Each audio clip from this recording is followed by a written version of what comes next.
بسم اللہ الرحمن الرحیم۔ اللہ رب العزت قرآن مکرم میں فرماتے ہیں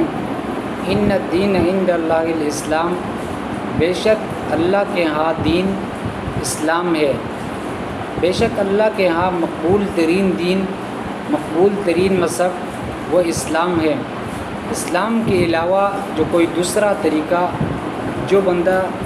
کوئی شخص لے کر آئے گا تو اس کا عمل فعل قبول نہیں کیا جائے گا۔ اللہ رب العزت کو دوسری جگہ قرآن کریم میں فرماتے ہیں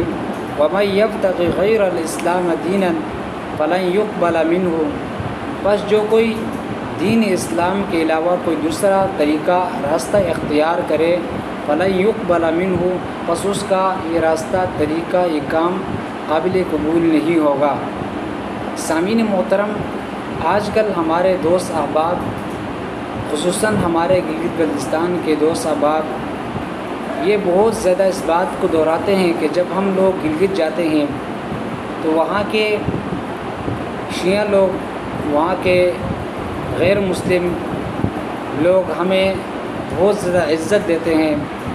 بہت زیادہ دیانتداری ان کے اندر پائی جاتی ہے، بہت زیادہ ہمارے خیال رکھتے ہیں، وہ بہت زیادہ ہمارے پڑوسی ہوئے تو پڑوسیوں کے حقوق کا خیال رکھتے ہیں۔ اس بات سے بہت زیادہ متاثر ہوتے ہیں ہمارے دینی طبقہ، اور اس کے علاوہ ہمارے عام خواص کے لوگ اس بات سے بہت زیادہ متاثر ہوتے ہیں کہ وہ لوگ ہماری اتنی زیادہ عزت کرتے ہیں، لیکن اس کے باوجود ان کو کافر کیوں کہا جاتا ہے؟ اس کے باوجود وہ لوگ جہنم میں کیوں جائیں گے؟ سیدھی سی بات ہے، اللہ رب العزت قرآن کریم میں فرماتے ہیں ان الدین عند اللہ الاسلام،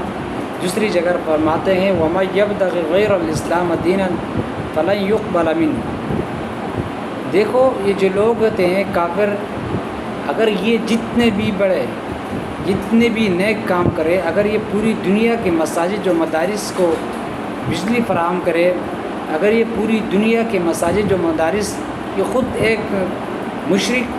اور ایک کافر قسم کا آدمی بنائے تو اس پر اس کو کوئی ثواب نہیں ملے گا۔ جب تک دین اسلام کے لیے اور جنت میں داخل ہونے کی وہ شرط ہے، وہ اسلام ہے۔ جس شخص نے بھی کلمہ پڑھا اس کے بعد شاید وہ کتنا ہی گناہ گار ہو، جتنے بھی اس نے گناہ کیے ہوں، اس نے زندگی بھر گناہوں میں گزاری ہو،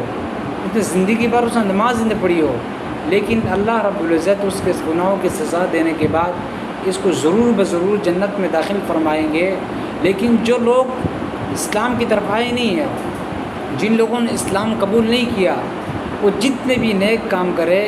جتنے بھی اچھے کام کرے تو اس کا ان کو کوئی ثواب نہیں ہوگا، اس کا ان کو کوئی فائدہ نہیں ہوگا۔ تو اس لیے ہمارے مسلمانوں کو ان لوگوں سے متاثر نہیں ہونا چاہیے، کیونکہ ان لوگوں کے ساتھ شیطان ہر ٹائم،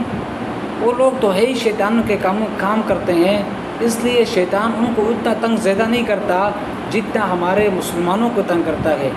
جتنا کافروں کے ساتھ شیطان کم ہوتا ہے، ہمارے مسلمانوں کے ساتھ شیطان زیادہ ہوتا ہے، زیادہ مسلمانوں کو اور نیک لوگوں کو تنگ کرتا ہے۔ اس لیے کہ جو کافر ہوتے ہیں وہ ہوتے ہی شیطان کے کاموں میں، جو مسلمان ہوتے ہیں وہ مسلمان تو اللہ اور اس کے رسول کی بات کرتے ہیں، اللہ اور اس کے رسول کی اتباع کرتے ہیں، اس لیے شیطان زیادہ تر لگا رہتا ہے، شیطان زیادہ تنگ کرتا ہے ہمارے مسلمانوں کو۔ اس لیے میں نے جو کہا کہ اگر کوئی کافر آپ کے ساتھ نیک اچھا سلوک کر رہا ہے، اس سے متاثر ہونے کی کوئی ضرورت نہیں۔ اگر وہ جتنا بھی اچھا سلوک کرے لیکن اس کے اچھے سلوک کا کوئی فائدہ نہیں ہے جب تک وہ اسلام میں داخل نہ ہو، اصول دین کو نہ مانے۔ ایک بندہ اصول دین کو نہیں مانتا، دین اسلام کے عقائد و نظریات کو نہیں مانتا، لیکن وہ جتنا بھی اچھا ہو، جتنا بھی دیانتدار ہو، جتنا بھی پرہیزگار ہو، جتنا بھی اچھائیاں کرتا ہو، لیکن اس کو کوئی فائدہ نہیں ملے گا۔